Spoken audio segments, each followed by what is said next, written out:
इतनी चीजों का मिश्रण करके तांबे के लोटे में ये सब चीजें डालकर यदि इस जल का छिड़काव आप अपने घर में करते हैं तो हमारे वास्तु ग्रंथ कहते हैं कि घर में किसी भी प्रकार का दोष रह ही नहीं सकता। और यह आप हर महीने की प्रदोष वाली तिथि को, त्रयोदशी को, ये आप हर महीने कर सकते हैं।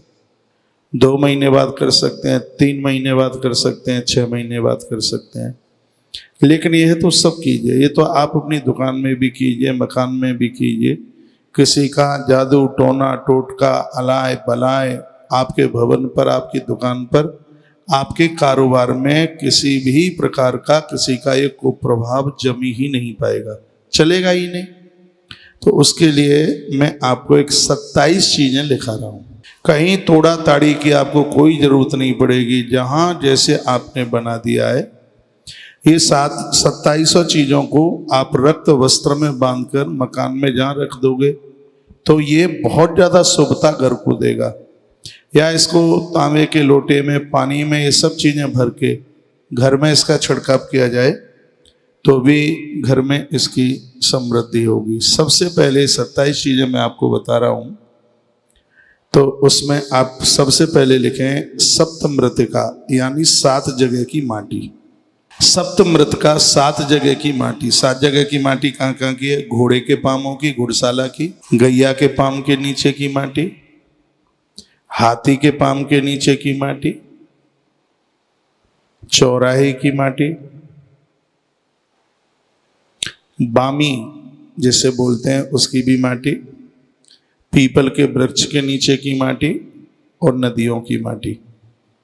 ये 7 तरह की ये माटी लीजिए, थोड़ी थोड़ी ले लीजिएगा, सप्तमृतिका, ठीक है। उसके बाद में लीजिए आप गोमय। गोमय कहते हैं गौ माता के गोबर का रस, थोड़ा सा आप निकाल लीजिए। पहली बार आपके बीच में बोल रहा हूं और आपको बहुत अच्छा लगेगा, ठीक है। अभी तक तो हम नए भवन बनाने की आपसे चर्चा कर रहे थे, उसमें ये पूजा कर लो, ये कर लो, ये कर लो, तो सब दोष खत्म हो जाएगा, कुछ रहेगा ही नहीं।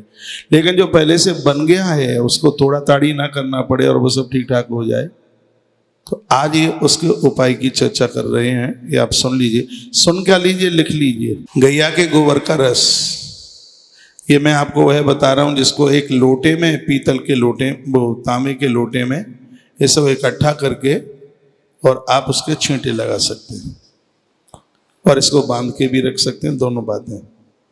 आप कहोगे गौ में गैया का रस कैसे रखा जाएगा? अरे वो गैया का जो गोबर का रस है वो माटी में मिल जाएगा, जो 7 जगह की मिट्टी है उसमें वो मिलके सूख जाएगा। तो सबसे पहले 7 जगह की मिट्टी एक में गिनती होगी। जो मैं 27 चीजें बता रहा हूं उसमें 7 जगह की माटी है, उसकी गिनती 1 में होगी। दूसरा है गोमय, गौ माता के गोबर का रस। तीसरा है घी, गौ माता का ही थोड़ा सा घी लीजिए। और आगे का सूत्र मैं आपको निवेदन कर रहा हूं जिसका नाम है कोसा, जैसे डाब बोलते हैं। घर के दोषों को समाप्त करने के लिए बहुत अद्भुत चीज है। और अगली चीज है सर्वौषधि। सर्वौषधि में क्या क्या आता है? हल्दी आती है, सर्वौषधि में हल्दी आती है, साबुत वाली हल्दी आती है और पीली सरसों आती है। इसमें नागरमोथा आता है, आप लिख ही रहे हैं। सर्वौषधि में नागरमोथा, साबुत हल्दी और पीली सरसों, तो ये चीज ले लीजिए। उसके बाद लीजिए गंधोदक। गंधोदक कहते हैं थोड़ा सा पानी लीजिए और उसमें गंध मिला लीजिए, गंधोदक। फिर वो जो आपने मिट्टी वगैरह इकट्ठी की है उसमें डाल लीजिए। उसके बाद में यवोदक। यवोदक कहते हैं जौ का पानी, यवोदक, थोड़ी सी जौ पानी के सहित। तो यव माने जौ होता है, तो जौ का जो पानी है, जौ के सहित वह पानी इसमें डाल लीजिए। उसके बाद में है मधु शहद, उसी मिट्टी में थोड़ा सा मिला लीजिए। और उसके तत्पश्चात है आप 5 पल्लव के छोटे छोटे पत्ते टुकड़े ले लें, 5 पत्तों के। उसमें है आम, पीपल, बरगद, गूलर, पाखर, ये 5 पल्लव है। छोटे छोटे टुकड़े ले लीजिए। उसके बाद में थोड़ा दूध, थोड़ी मधु युक्त मिट्टी, पहले खाली मधु था, इसमें ये थोड़ी मधु युक्त यानी शहद युक्त मिट्टी। मिट्टी भी नहीं उसको बोलेंगे, मैं उसको बोलूं, आप एक मिनट आप समझिए। जिसमें थोड़ा शहद सा भरा रहता है, वो मधुमक्खी का छत्ता जो अंदर का जो सफेद सा होता है, तो हाँ थोड़ा वो टुकड़ा सा वो चाहिए। मैं थोड़ा बोल नहीं पा रहा हूँ, मिट्टी का ही टाइप का सा होता है, वो ऐसा होता है मोम टाइप का। हाँ, वो वास्तु दोष को बड़ा दूर करता है। वास्तु दोष में बताया थोड़ी सी मधुमक्खी की छत्ती घर में लगी हो वो शुभ है, और यदि बड़ा मधुमक्खी का छत्ता हो गया है वो अशुभ है। ये बात बहुत लिखने की जरूरत है। कबूतर तुम्हारे घर में आवे, कपोत आवे, कबूतर घर में आवे, ये शुभ है। और कबूतर घर में आके घोंसला बना ली, ये अशुभ है। हाँ, कबूतर घोंसला ना बना पाए। कबूतर का आना बहुत शुभ है, लेकिन कबूतर घोंसला बना ले ये बहुत ज्यादा अशुभ है। मधुमक्खी थोड़ी सी छुट्टी सी लगी है वो शुभ है, यदि बहुत बड़ा छत्ता लग गया तो वह शुभ है। जिस घर में बहुत बड़े मधुमक्खी के छत्ते लगे होते हैं, उस परिवार में किसी न किसी व्यक्ति को कुष्ठ रोग होने की संभावना हो जाती है। वो इतना शुभ है, बहुत बड़ा मधुमक्खी का जो छत्ता है। आयुर्वेद के ग्रंथों में लिखा है बहुत बड़ा मधुमक्खी का छत्ता, उसको बढ़ने मत दीजिए। तो ये छोटा सा वो मोम टाइप का होता है, तो शहद युक्त कहीं इतना टुकड़ा सा मिल जाए। तो ये मैं चीजें आपको बता रहा हूं, उसमें एक ये भी है। और है दूर्वा, हाँ वही जड़ वाली दूर्वा, वह लीजिए। और गौ श्रृंगोदक, देखो ये चीजों का पता नहीं होगा, घर के दोषों को खत्म करने के लिए गौ माता के सींग का पानी धुला हुआ, हाँ सींगों पर, गौ माता के सींग पर जल डालिए, उसको किसी पात्र में ले लीजिए। गौ माता के सींग का जो जल है, सींग धो करके जो जल है, ये घर के वास्तु दोष को समाप्त करता है। ये उसको लीजिए, इसको गौ श्रृंगोदक कहते हैं, यानी गौ माता के सींग का जो जल है, ये लीजिए। उसके बाद में फलोदक, फल का रस, अनार बहुत बढ़िया है, इसमें घर के दोषों को समाप्त करने के लिए थोड़े अनार का रस लीजिए। फिर है नदी का जल, नर्मदा मैया, गंगा मैया, यमुना मैया, कोई भी नदी का एक जल लीजिएगा। और गंगा जी की बालू, अब हाँ गंगा जी की बालू घर के वास्तु दोष को समाप्त करने में बहुत आगे है, तो गंगा जल की बालू।